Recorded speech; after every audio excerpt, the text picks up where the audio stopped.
We are honored and pleased today as our celebrity. We've got Chris Ferrier.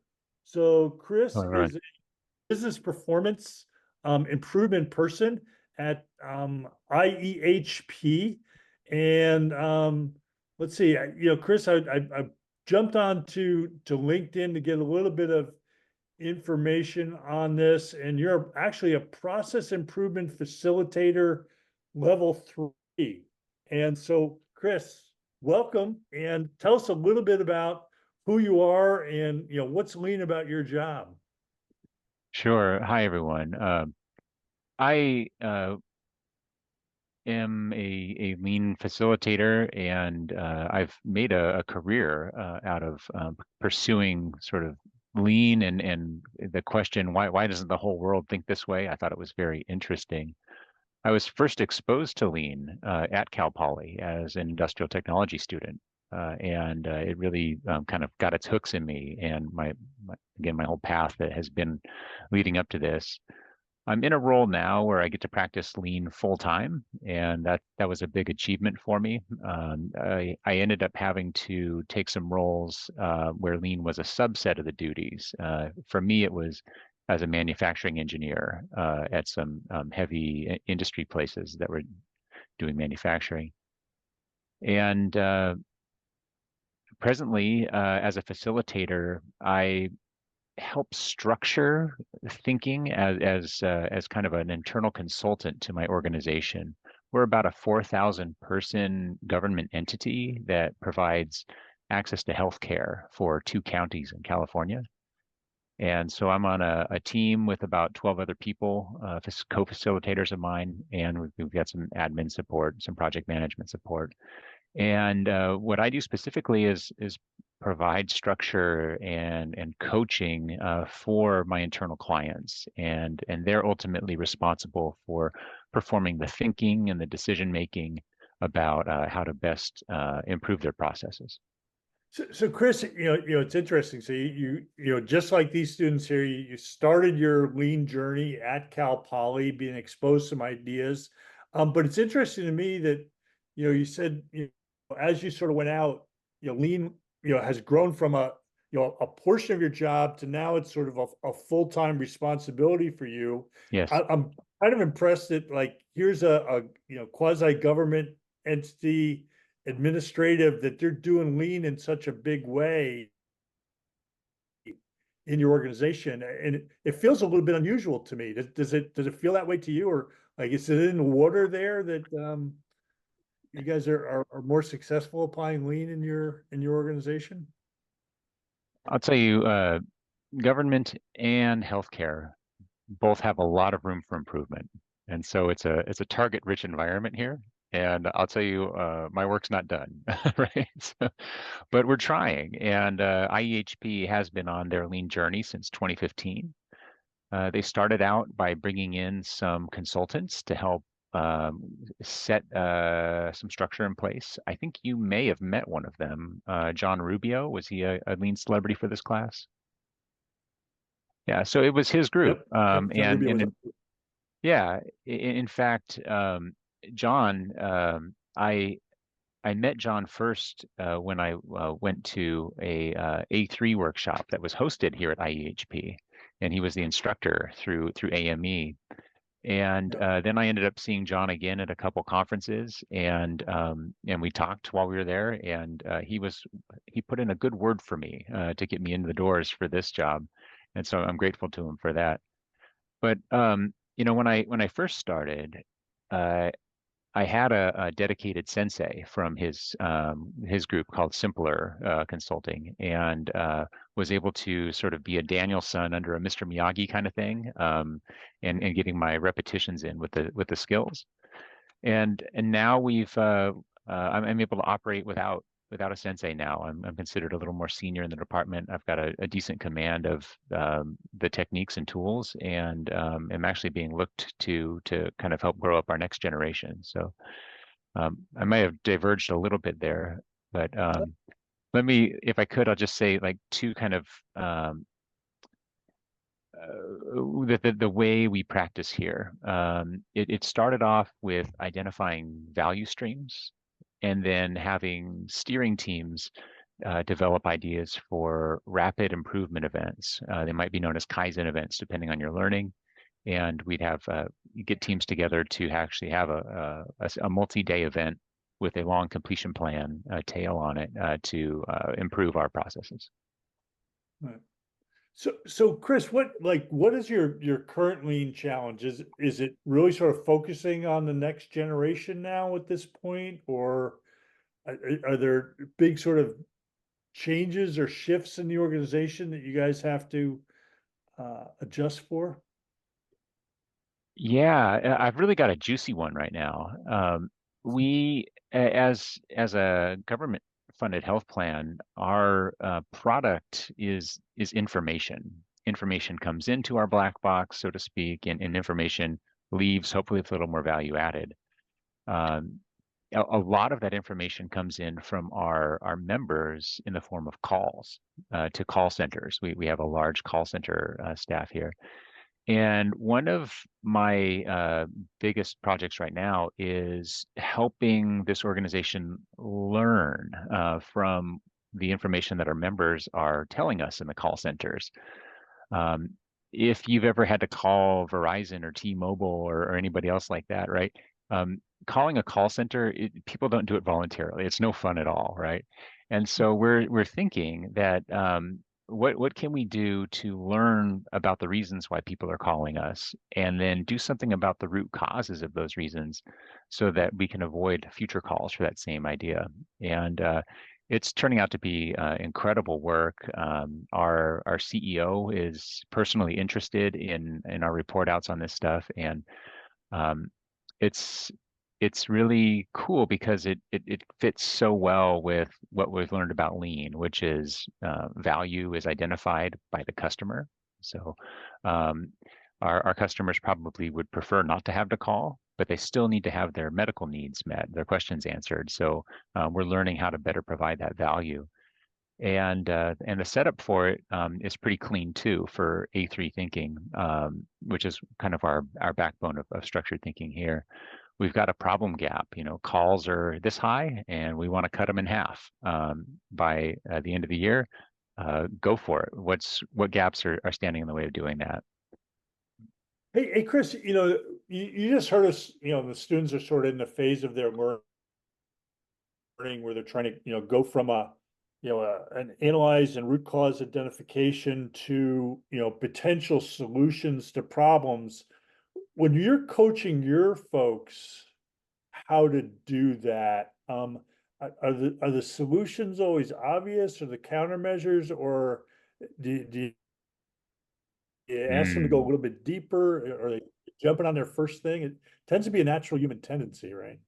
there's a lot to unpack here because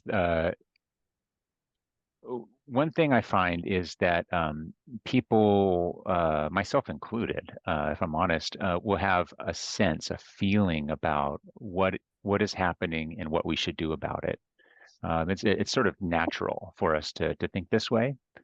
And what a lean structure can help us do is sort of bypass that natural tendency. And if we had more time and I had a whiteboard, I'd show you that if you follow the process from the beginning and structure a good problem statement, break down the problem into a reasonable size, understand what point in the process the problem is occurring at, and then go to Gemba and learn what's happening there. By the time you get to root cause, if you've structured it well to get there, the answer almost presents itself to you. And y- uh, Data is also a very important part of that. We want to validate with using data with our hunches. So I would say to kind of recap that, if you have a gut feeling or a hunch about what the problem cause is and what we might want to do about it, if you can validate that using the structured thinking and the data together, you're going to be really confident about the solutions that you go to apply. Yeah, that's a good point. It's a lot about, going slow to go fast, right? You got to Hmm. force yourself into, like, shift down a few gears trust that process to go through. And then if you do the process right, the answers tend to be pretty good. Not always perfect, right? We always need to rethink a little bit. I'm going to encourage the students at this point. You got Chris here, a world of experience, not only in lean, but also in just sort of progressing to the point that he's gotten to in this organization and doing this lean work. If you have any questions, please type in the chat or raise your hand, and we'll pull you into the conversation a little bit. We got one in class here. So Chris, like, oh, okay, go for it. Yeah, come on now. Yeah, send it. You mentioned A3 thinking. Can you explain what that means a little bit more? Oh, sure. Good one. An A3 is the equivalent size piece of paper to an 11 by 17 here in the US. The A3 is the international designation for that paper size. And it turns out that at Toyota, back when we were using fax machines, that was the largest piece of paper you could fax. And so they created a little game for themselves, which was, can you tell a whole problem-solving story on one side of one sheet of A3 paper? And from that point, it's grown into a thought practice, a structure for A3 thinking. That's actually one I've got books on here. So I've got Managing to Learn. This is a great book on A3 thinking, and I recommend it. This other one, Getting the Right Things Done, also has some A3 in it, although it's a little bit more about strategy deployment. This one is Understanding A3 Thinking. It's different in structure than the first one I showed you, which is called Managing to Learn. Managing to Learn is neat though, because it's written from 2 points of view. There's black text from like the manager point of view and blue text for the learner. And so super interesting. And then I went to the Central Coast Lean Summit, and I got this book on A3 thinking. There's no one right way to do it, is my designation on it. However, at my place of practice, we do have a standard, and it might not be accepted in every place, but what we do is we kind of take our 11 by 17 and we break it into a tic-tac-toe board, essentially. It kind of looks like this, 9 boxes. And each of these boxes has a thing that goes into it. We'll start with the problem statement, a problem breakdown, setting a target. Then we'll go to gap analysis. We'll think about solution ideas and then design experiments to test those solutions. Then kind of once you got validated solutions, we move to box 7, which is writing a completion plan to carry out the implementation of those solutions. We go to box 8, which is kind of a question of, did we hit our targets? So we're checking in, did we achieve the goal we were setting? And then we got this nice box 9, one of my favorite boxes. This is insights. So what did we learn and how did we grow ourselves as we went through this process? And where else in our org might this good thinking apply if we chose to spread it? So that's kind of the 2-minute lesson on A3. I hope and some of those resources or this is helpful, and we sure get a lot of mileage out of it. Yeah. So Chris, yeah, the students in this class, we use the DMAIC approach, define, measure, analyze, improve, control. And it has a lot of those same sort of features because, Yes. because, I'm an A3 thinker, kind of like you. And I tend to, when we teach these different DMAIC steps and the students are looking at those questions, we insert those questions that you have on your 9 square boxes sort of into that DMAIC. So they get that. Also, let the students know that we have an advanced class that you can take after this, which is ITP 403, which is our quality systems class. And in that one, A3 is sort of the methodology that we use for that class if people are interested in go that direction. But thank you so much for that question. Any other questions for Chris? I just ripped the corner off it, sorry, but this is about what a finished A3 looks like. This is one from one of our recent events. Hopefully our YouTubers can't read all of our protected information on it, but it's gets it all onto one page. And yeah, other questions. And they could be anything. You'd be thinking about where you are in student life, and I was there once, and so if you've got any questions in that real, whatever's on your mind, I'll be happy to help. And I'm sure, Chris, you'd also do free consulting if somebody wanted to ask you about their particular. I can't help myself. Yeah, absolutely. That's pretty good. Questions for Chris? All right. Looks like we got a quiet bunch tonight, Chris. Okay. So Chris, just I've got sort of one more question. So one of the things that we tend to do as working in this field, we try to learn from either successes or failures, even Mhm. from what we try to do. So do you have any particular like lean success story or lean failure story where you learned something that you can maybe share with the students? Yeah. I've got a story that kind of has both. And this would be at my prior role, a different organization. The success side, I'll start there. This um, this organization was a project-based organization. So it was a prefabricated construction, and kind of it would come in one job at a time. And this plant was running 60% over budget. So they were, just spending too much labor hours producing the pieces. And what I was able to do was convince everybody that we ought to practice kata, Toyota kata there. And we got 12 different teams all running weekly experiments toward the exact same challenge, which was to run the plant at budget, plus or minus 5%, with a high level of safety and a high level of quality. We had numbers for those too. And it was incredible. These teams, we would set them targets that were specific to their work and also within reach, that's something they could conceivably achieve within a week or two.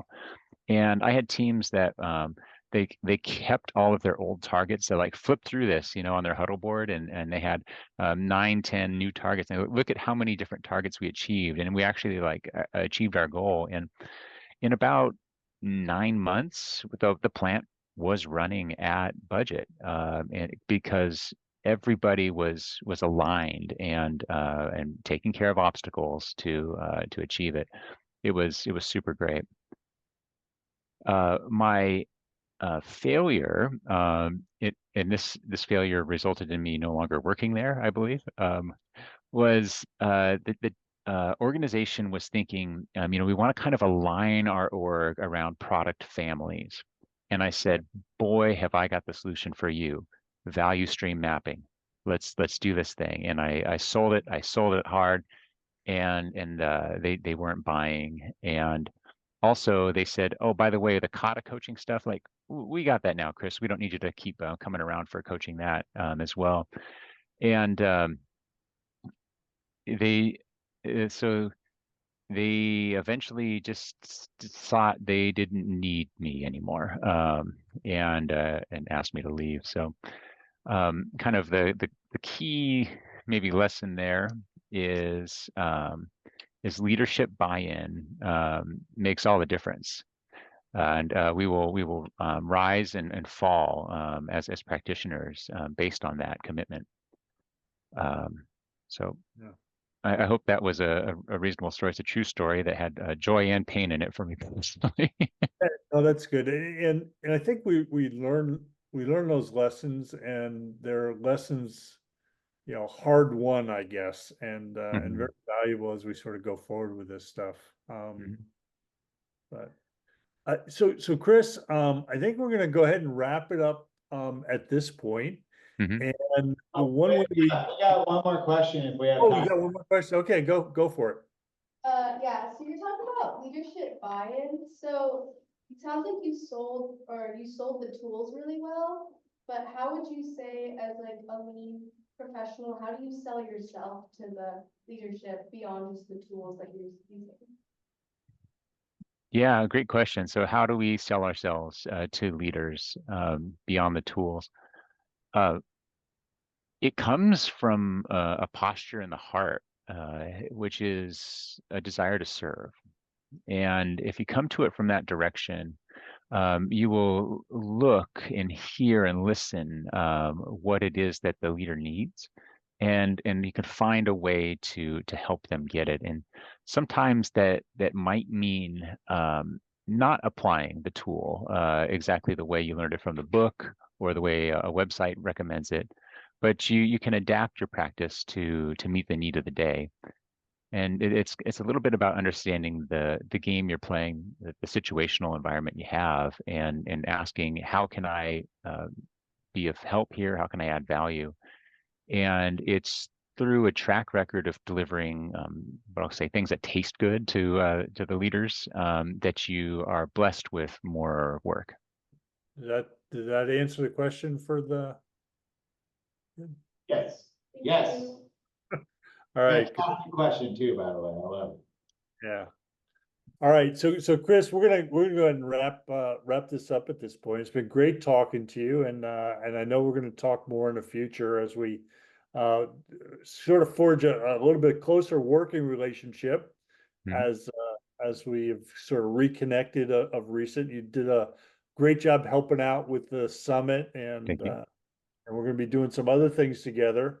But Chris, one way we end these interviews is if you had one piece of advice to give to the next generation of lean leaders that we're sending out from Cal Poly, what would that piece of advice be? Get yourself a subscription to a learning academy. My two favorite are TKMG Academy and Gemba Academy. And if money's tight, which it was for me as a student, reach out to the people who run the academies. They're real people, and they might give you a trial for a while, or find another way to make it work for you.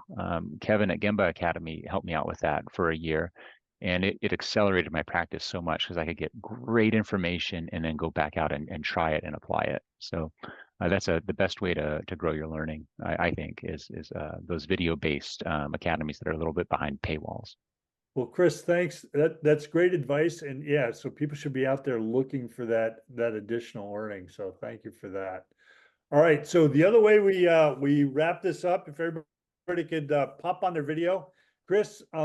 If you're looking at the gallery view now, you'll see a few of the faces that you've affected with your advice and wisdom. So if everybody could just give Chris a little wave, thank you. Wow. Thanks for the honor, joining. guys. It's been fun. There you go. All right, Chris. Thanks a lot, and we'll see you around. We'll be talking more. Take care. Thank you. Bye-bye.